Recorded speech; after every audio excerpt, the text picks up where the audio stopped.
Jadi kalau itu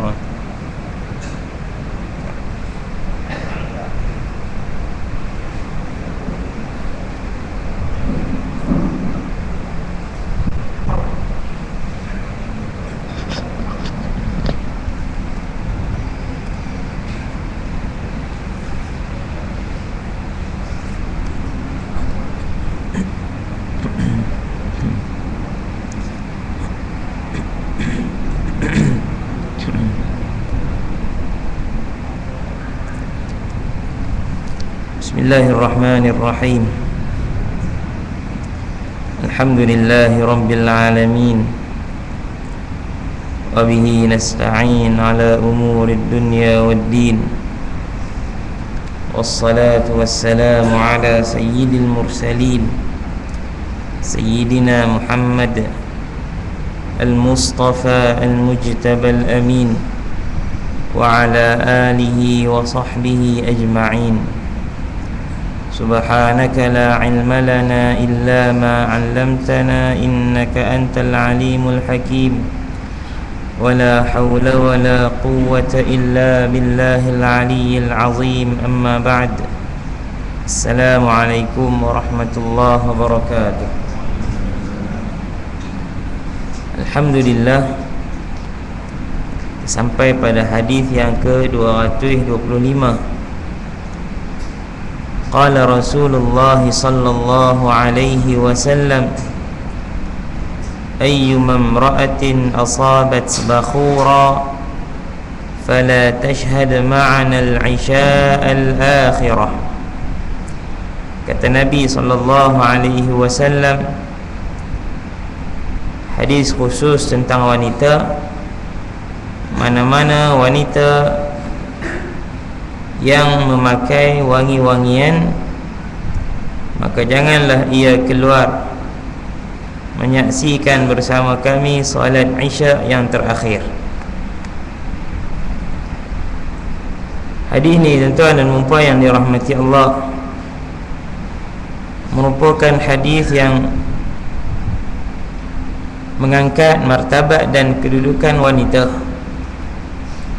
Walau pada zahirnya ia seperti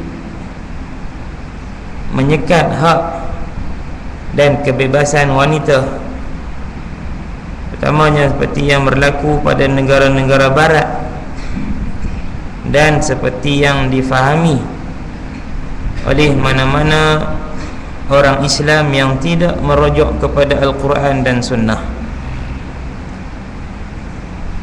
Masalah wanita memakai wangi-wangian di luar daripada rumah dia adalah satu tuntutan yang telah ditetapkan oleh Nabi SAW, bahawa mana-mana wanita yang ingin keluar daripada rumah, sama ada ke pasar, ke tempat-tempat orang ramai, ke nuri dan sebagainya, sehinggalah ke masjid sekalipun, maka mereka dilarang untuk mengenakan wangi-wangian yang keterlaluan. Islam bukan nak perempuan tu busuk, di mana yang ditohmah oleh golongan sekular yang menyatakan Islam seolah-olah menjadikan wanita kira-kira nak orang perempuan ni pakai gundi, bau masam hapak, duk terperap di rumah, kerjanya hanyalah di dapur, tidak ada peranan wanita dalam masyarakat. Tidak. Islam membebaskan wanita untuk bekerja, tapi dalam keadaan mengikut kesesuaian wanita tersebut. Perempuan, kelembutan mereka itu harus diraih dalam bab pekerjaan. Kalau perempuan duk pergi angkat berat macam kita sebut, perempuan pun pergi sukan angkat berat juga. Perempuan pun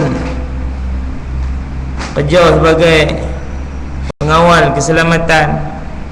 Ini di antara kerja-kerja yang tidak sesuai dengan naluri wanita.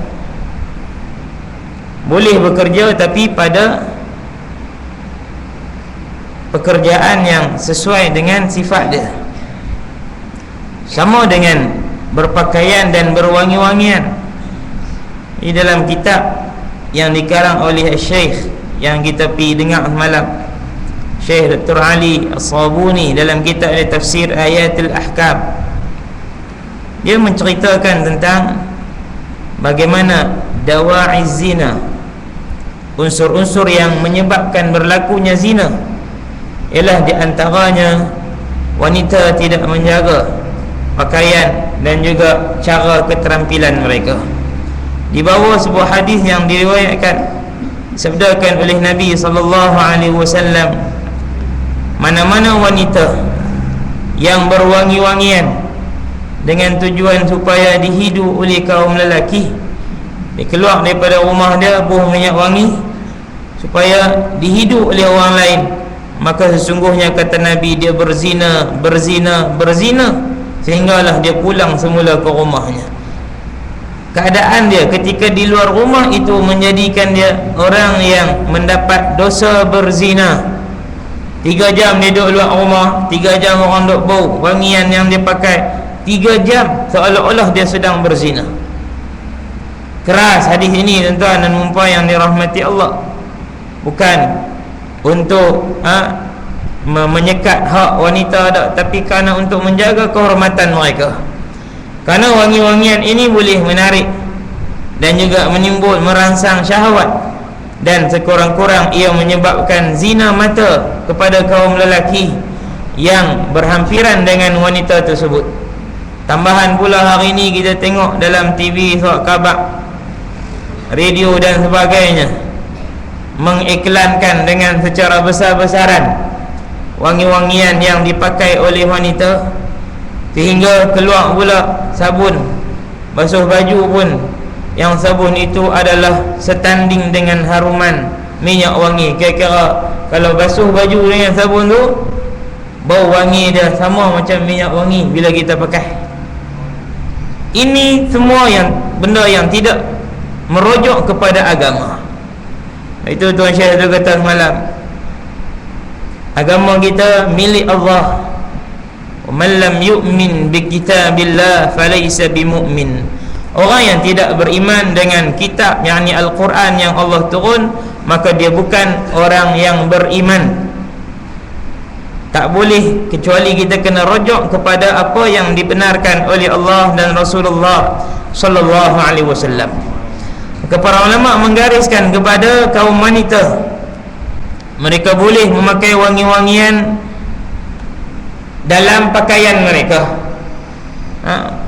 Ubat-ubat ketiak ke apa lebih kurang yang nak halang bau badan mereka, itu dibenarkan. Bedak lebih kurang yang wangi-wangian dia, yang bau dia tak lama dan bau dia tidak terlalu kuat. Kira-kira kalau orang ni yang pakai, dia naik bas, satu bas bau, ditunggu kat bus stop tu, ditunggu kat stesen kereta api ke, stesen bas ke, satu stesen duduk hidu dia, itu dosa besar. Tapi kalau dia pakai kadar dia nak jaga bau badan dia, hanya yang hidu wangi tu dia dan lingkungan yang dekat dengan dia, kecuali orang main hampir dengan dia betul baru bau, itu tidak mengapa. Baik, hadis ini menyatakan betapa kalau dia pakai wangi-wangian pun dia tak boleh dekati solat di tengah-tengah orang ramai. Dia pakai minyak wangi, kemudian dia nak pergi solat di masjid, dilarang. Bayangkan kalau nak turun shopping komplek ke lah Kenuri, nak melarang rumah Kenuri ke, lagi tak boleh. Mai semayang jamaah pun tak boleh kerana terkena minyak wangi, apatah lagi nak hadiri tempat-tempat yang tidak ada solat, apatah lagi tempat-tempat yang haram. Dia menambah banyak perkara-perkara yang haram ada ke atas diri dia. Maka kaum wanita seharusnya tidak merasa bahawa ini satu sekatan terhadap kebebasan mereka untuk mengenakan, menggayakan apa-apa yang mereka nak, tapi ia adalah untuk menjaga kehormatan mereka.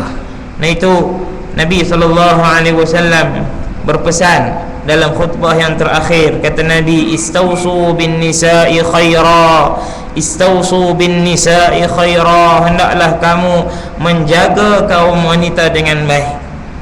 Suami kena jaga isteri dia dengan elok, ayah kena jaga anak gadis dia dengan baik, kita saudara kena jaga adik atau kakak kita dengan baik, anak kena jaga ibu dia dengan baik. Perempuan Nabi pesan banyak kali, istausu bin nisa'i khaira, istausu bin nisa'i khaira. Masyarakat, kerajaan, pemerintah, siapa sahaja wajib menjaga kaum wanita. Menjaga di segi apa? Bukan hanya pada kadar makan minum mereka, prasarana dan kemudahan. Lebih daripada itu, menjaga kehormatan kaum wanita, meletakkan undang-undang yang boleh menjaga kehormatan wanita. Contoh yang hangat diperkatakan dan selalu dimain oleh media, undang-undang menutup aurat yang dibuat di Kelantan. Contoh, saya baru balik dari Kelantan 2-3 hari ni. Isu yang dimainkan tentang bukan Islam yang ditangkap. Surat khabar dia tulis khalwat, dia bukan khalwat. Yang ditangkap itu pasangan lelaki homoseksual, bukan Islam. Buat kerja terkutuk itu di dekat lapangan kapal terbang Bengkalan Cepa. Bukankah dalam kita punya rukun negara ada salah satu daripadanya kesopanan dan kesusilaan? Mereka bukan dicas di bawah undang-undang syariah, mereka dicas di bawah undang-undang kerajaan tempatan, bawah majlis daerah Kota Baru Bandaraya Islam. Dan di mana pun ada undang-undang berkelakuan tidak senonoh, akan ditahan dan akan disamak. Takkan bukan Islam merelakan benda kutuk dan terkeji itu? Yang kita duk pergi main dalam surat khabar, pemborok pasal apa? Awak kita rela kalau ada orang duduk atas divider sebarang dengan masjid kita? Bukan Islam. Laki sama laki, perempuan sama perempuan, atau perempuan dengan laki duk bercumbu, berpeluk, siapa pun tak boleh kata apa, dengan alasan mereka bukan Islam. Akhlak yang kita gariskan dalam rukun negara, kesopanan dan kesusilaan, hang agama apa pun, hang tak ada agama pun kena terikat dengan benda tersebut. Kau nampak juga bibak tempat yang tersembunyi dalam rumah ke dan sebagainya, itu tidak akan diganggu. Hak mereka bukan Islam untuk buat apa yang dilarang oleh Islam. Hak mereka. Ini kita pun heranlah, awak benda-benda yang baik lagu ni dijadikan isu, sedangkan ia adalah untuk menjaga masyarakat. Kalaulah bukan Islam dibenarkan untuk bercumbu-cumbuan di khalayak ramai, seperti kata seorang menteri, itu hak mereka untuk menzahirkan rasa sayang mereka, lalu mereka boleh bercium dan berpelukan. Adakah tidak memberi kesan kepada orang Islam yang duk lalu tengok? Awak orang Islam tak ada nafsu lah duk tengok ni bah. Hak dalam kerajaan tempatan membenarkan mereka berkelakuan sebegitu di dalam taman-taman dan sebagainya. Tak boleh. Islam jaga orang perempuan sungguh. Kerana wanita, seperti Syekh Malam sebut, adalah kaum yang sangat mulia dan dimuliakan oleh Allah. Hingga dikata bagaimana Nabi menyebut al-jannatu tahta aqdamil ummahat, syurga terletak di bawah telapak kaki ibu. Bagaimana syurga itu boleh dibuka jika telapak kaki itu milik seorang ibu yang jahat, seorang ibu yang tidak beriman, seorang ibu yang tidak menutup aurat, seorang ibu yang tidak salat, tidak menjaga batasan yang telah ditetapkan oleh agama Allah. Dan oleh kerana wanita itu menanggung pelbagai kesusahan dalam mengandung, melahirkan, membesarkan, yang Allah sebut di dalam Al-Quran, wahnan ala wahnin, dahlah letih, penat, ditambah lagi dengan kepenatan. Mereka itu adalah golongan yang seharusnya dijaga oleh masyarakat. Jadi di antara hadis yang mengangkat kedudukan wanita adalah hadis yang kita baca, bukan pada zahirnya seperti yang kita faham, ia seolah-olah menyekat atau merendah-rendahkan kaum wanita. Tidak, ia menjaga mereka daripada terlibat dengan perkara-perkara yang tidak diizinkan oleh Allah Subhanahu wa taala. Maka jika kita sebagai ayah, kita sebagai suami, kita sebagai ibu, sebagai isteri, seharusnya menjaga perkara ini. Jangan biarkan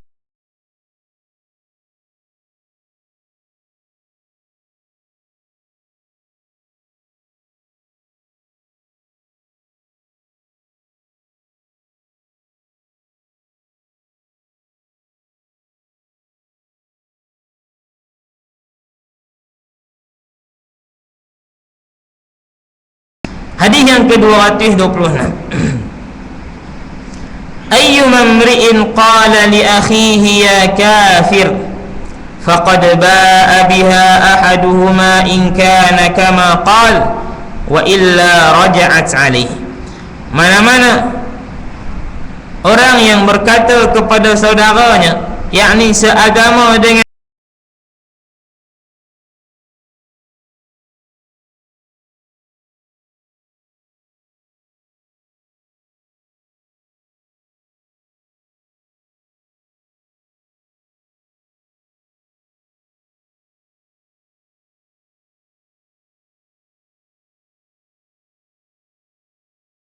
apa saja yang muslim, maka kata Nabi, sesungguhnya salah seorang daripada mereka berdua terjebak dalam kekufuran jika benar seperti yang dia kata, wa illa, dan jika tidak benar, kekufuran itu akan kembali ke atas orang yang berkata.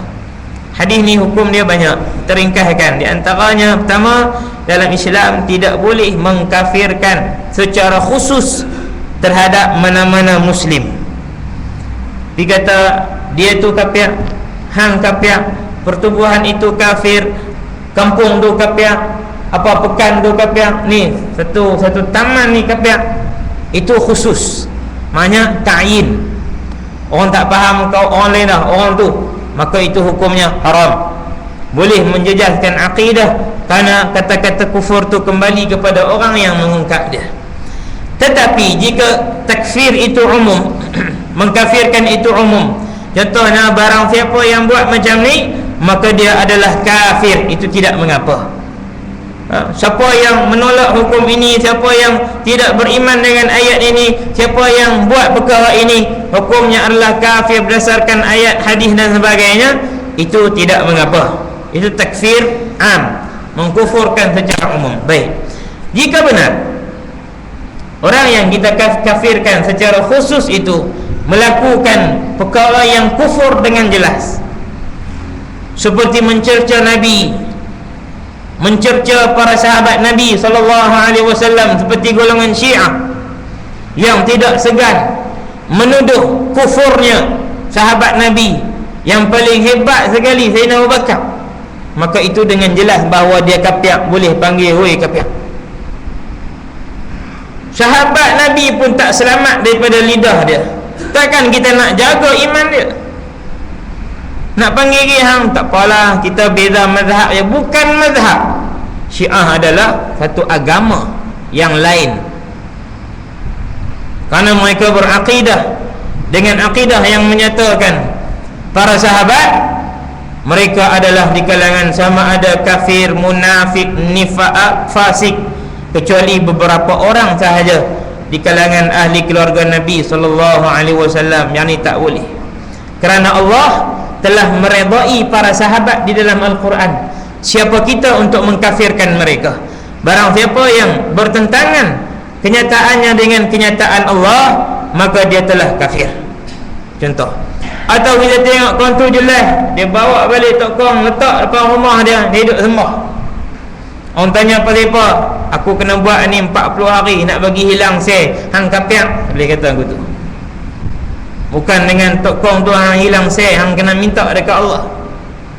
Ada orang dia minta apa-apa kata Umar, Tok Umar suruh buat benda-benda yang boleh mengkufurkan dia selama beberapa hari, dengan syarat supaya jampi mentera Tok Umar tu mustajab, berlaku.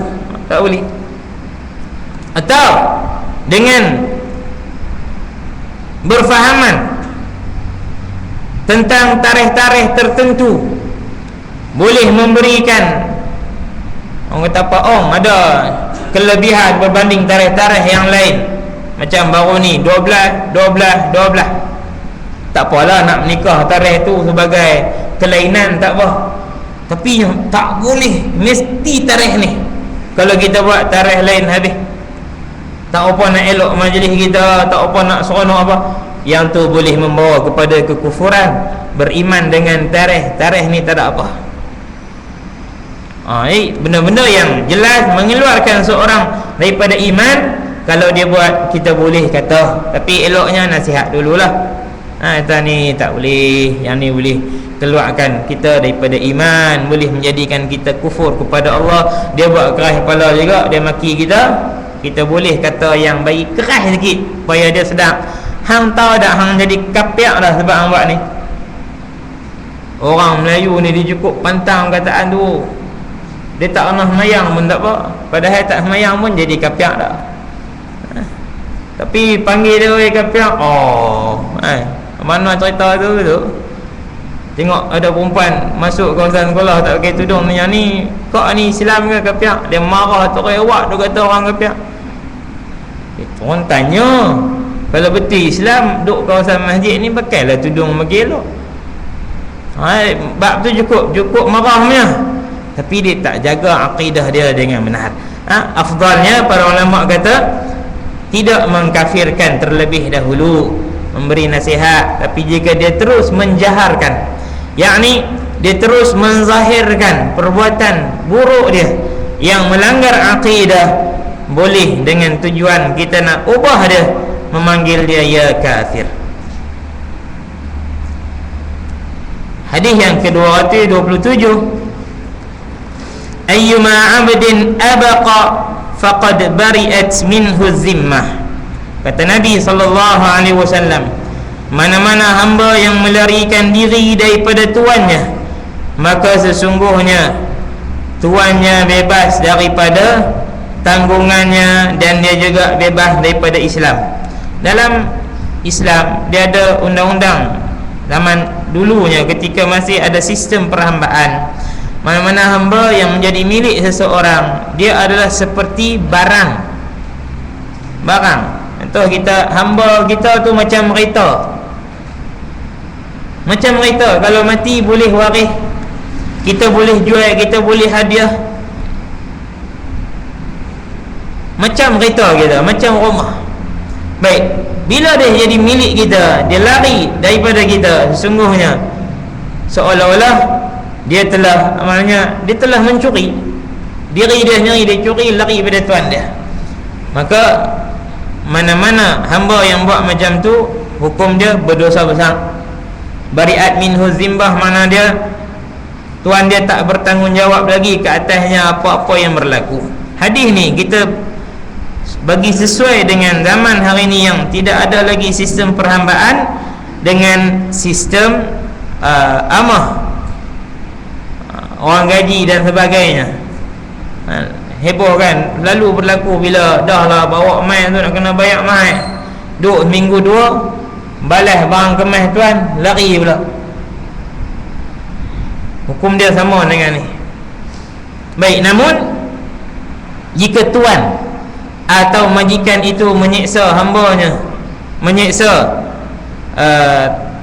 pembantu rumah dia, maka pembantu rumah itu layak melarikan diri.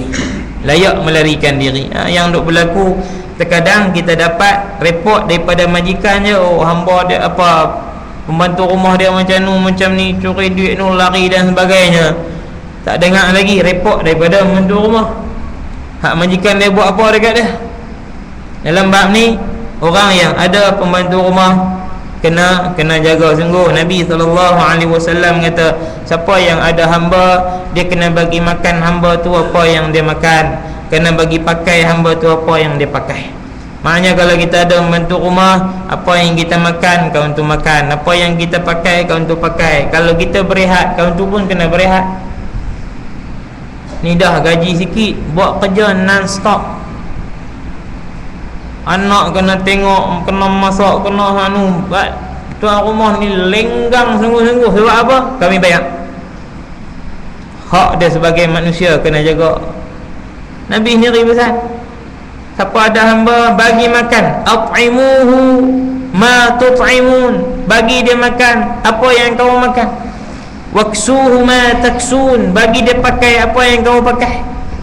Mentua rumah masak baju terkeleweh, ni tengkuk kembang, kita melarangnya lah, hebat cantik dah, seolah-olah mereka itu adalah saudara, saudara kita. Dan jika berlainan jantina, kalau mentua rumah halunya perempuan yang bukan mahram, yang ni pun masalah, kena jaga ini elok. Dalam sistem perhambaan, hamba perempuan seolah-olah berkedudukan seperti isteri. Tuan dia yang lelaki tidak ada batasan aurat dengan hamba dia. Tapi hari ni amah bukan macam hamba. Kalau duduk di rumah kita, kalau kita ada, kena pakai, dia kena tutup aurat, atau kita tak, kita tengok dia. Dia kena jaga batasan. Kalau isteri kita keluar, kita tak boleh duduk berdua-duaan dengan dia, dengan alasan tak apa, dia membantu rumah.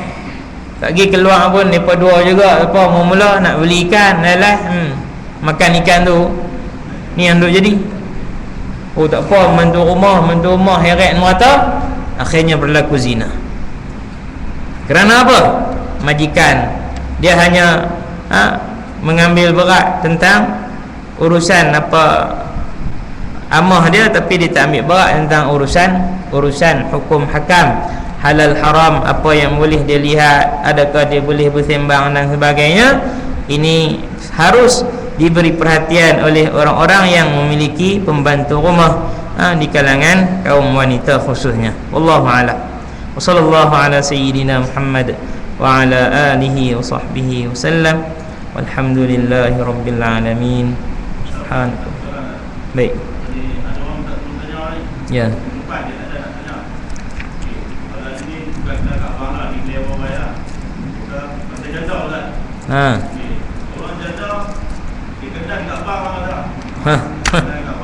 Awak tak kenal kat saya dah, kenal kat perempuan lah. Bismillah.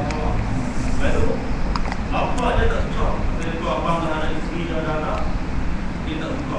Tapi janda tu pernah jual kat abang. Macam mana janda tu? Adakah abang boleh bawa pergi kahwin wali yakin atau macam mana? Baik. Itu kita baca hadis tentang wanita yang sudah pernah berkahwin. Keizinan dia untuk berkahwin semula adalah hak mutlak dia, bukan hak ayah dia dah. Ayah dia tak boleh jadi wali mujbir. Ayah dia tak boleh lagi paksa dia, ambil kau ni, tak usah terima kau ni, tu bukan hak ayah dia. Jadi kalau dia berkenan, redha dengan seseorang yang akhlak dia elok, ada agama, kemudian elok lah, sesuai.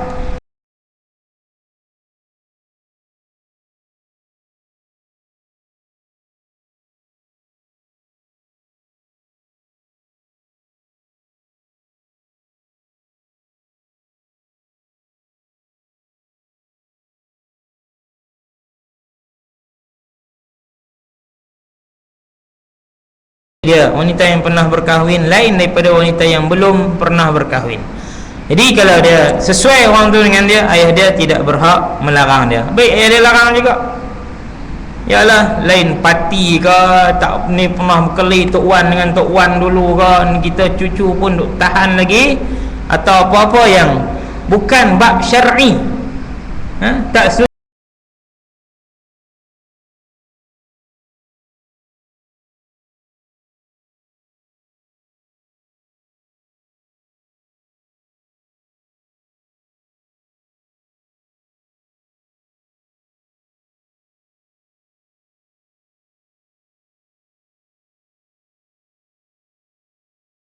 baik. Wallahu a'lam. Ya.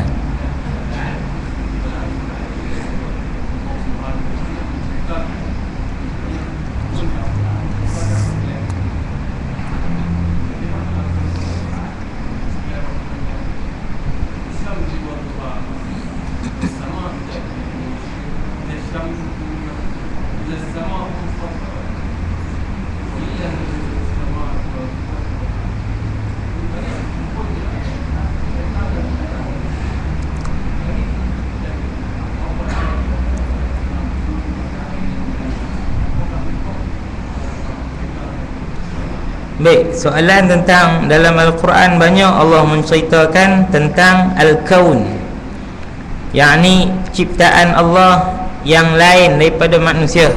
Apakah hikmah dia Allah sebut tentang wasyamsi wa duhaha wadduha wal-laili idza saja, dan ayat-ayat yang lain cerita tentang bulan, matahari, langit dan sebagainya. Ayat-ayat ini pertamanya kebanyakannya adalah ayat-ayat daripada surah Makkiyah, surah yang diturunkan di kota Mekah, atau surah yang turun sebelum Nabi berhijrah ke Madinah. Ayat-ayat ini berkenaan dengan iman, al-imanu billah, ayat-ayat tentang aqidah, dan ia adalah juga ayat-ayat yang disebut sebagai mantiqiyah, ayat-ayat berbentuk logik akal. Benda apa yang kita selalu tengok?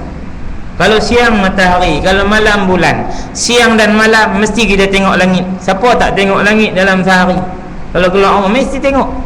Jadi Allah sebut tentang semua perkara yang tiap-tiap hari manusia tengok. Laut, sungai, burung dan sebagainya, gunung.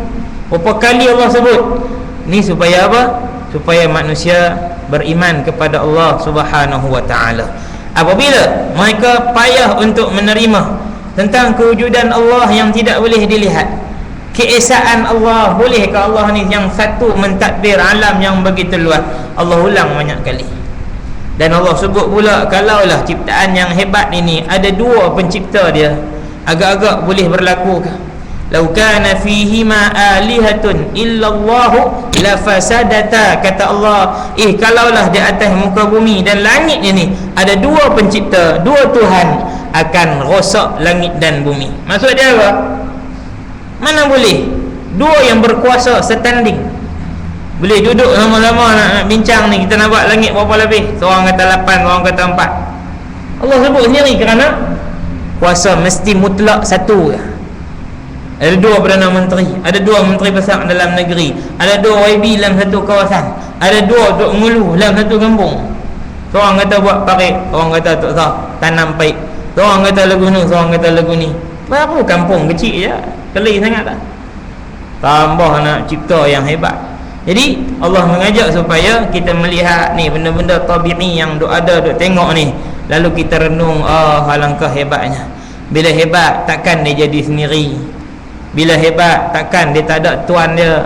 Dan tuan yang boleh cipta satu yang hebat ni adalah, adakah tuan yang biasa-biasa sahaja? Tidak. Tidak, dia hebat seperti yang disebut oleh Allah Subhanahu wa ta'ala. Wallahu a'lam. Ya.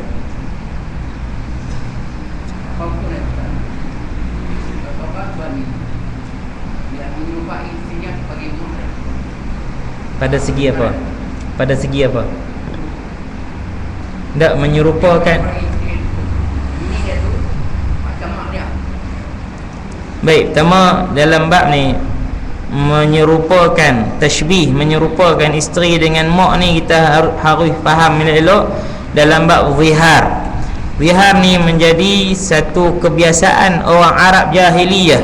Bila berkelahi dengan isteri, dia marah sungguh, dia kata anti alayya ka dhahri ummi, kamu, hukum kamu bagi aku seperti aku dengan ibu aku. Menyamakan hukum, bukan menyamakan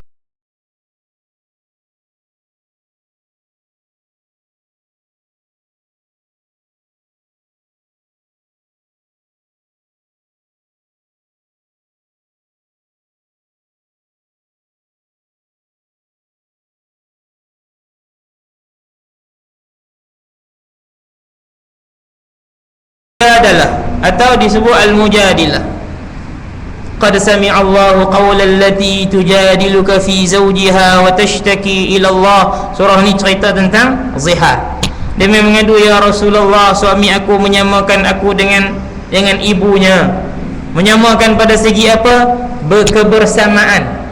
Anak dengan mak tak boleh duduk sama-sama, yakni hubungan jima'. Seolah-olah isteri dia macam mak dia. Bila macam mak dia, mahram dia. Bila kita mahram dia, boleh nikah tak dengan mahram? Tak boleh. Tak boleh. Jadi main Islam bagi jalan keluar, sama ada dia tebus sumpah dia, kafarah ataupun apa yang disebut, atau dia kena lepaskan isteri dia. Kafarah dia berat. merdekakan hamba dan sebagainya yang disebut di dalam Al-Quran. Baik. Adapun menyamakan isteri kita muka sayang ni sama macam muka mak, dah nak sama sungguh banyak. Tidak ada masalah. Rambut lurus elok macam rambut tok lah, tak apa. Masak gulai teringat dekat mak macam gulai mak sungguh. Sifat ni tidak mengapa, tanpa niat untuk menyamakan status hukum isteri kita sama dengan mak kita. Jadi tidak mengapa menyamakan apa di segi luaran, di segi anggota badan, di segi sifat, dengan tujuan bukan untuk mengharamkan isteri kita ke atas kita sebagai status sebagai seorang mahram yang dilarang untuk kita berkahwin. Wallahu a'lam. Sallallahu ala sayyidina Muhammad wa ala alihi